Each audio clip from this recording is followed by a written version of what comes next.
मराठवाड्यामधील शेतकऱ्याच्या फळबागा वाचवण्यासाठी 2012 मध्ये तत्कालीन देशाचे कृषी मंत्री शरद पवार यांनी केलेल्या मदतीच्या धर्तीवर शासनाने हेक्टरी 1 लाख रुपये अनुदान त्वरित मंजूर करावे अशी मागणी माजी मंत्री आमदार राजेश टोपे यांनी केली। जालना जिल्ह्यातल्या घनसावंगी तालुक्यामधील बहिरगड, राजेगाव आणि मच्छिंद्रनाथ चिंचोली येथे मोसंबीच्या बागा जळून खाक झाल्या आहेत। दुष्काळामुळे जळालेल्या या बागांची आज आमदार राजेश टोपे यांनी पाहणी केली।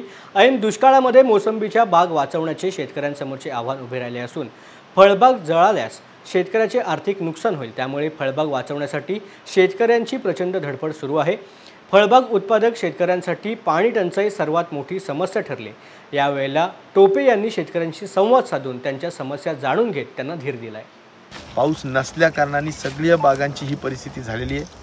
माझी शासनाला एवढीच विनंती राहणार आहे की ज्या बागा जळाल्या त्यांना ताबडतोबीनं नुकसान भरपाई दिली पाहिजे, अनुदान दिलं पाहिजे।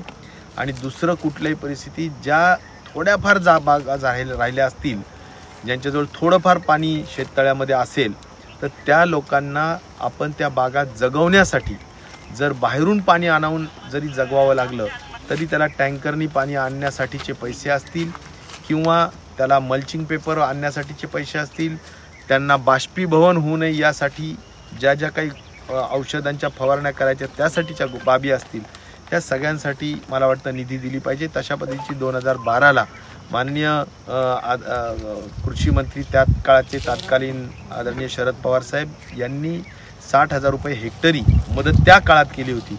आता मला वाटतं लाखभर रुपये हेक्टरला मदत सहज पद्धतीनं या सगळ्या दृष्टिकोनातून बागा जगवण्यासाठी केली पाहिजे आणि अनुदान ताबडतोबीनं दिलं पाहिजे। यासाठी पंचनामे सगळ्यात पहिल्यांदा सुरू करण्याची गरज आहे आणि म्हणून हे पंचनामे सुद्धा ताबडतोबीनं व्हावेत अशी अपेक्षा या निमित्ताने करेल।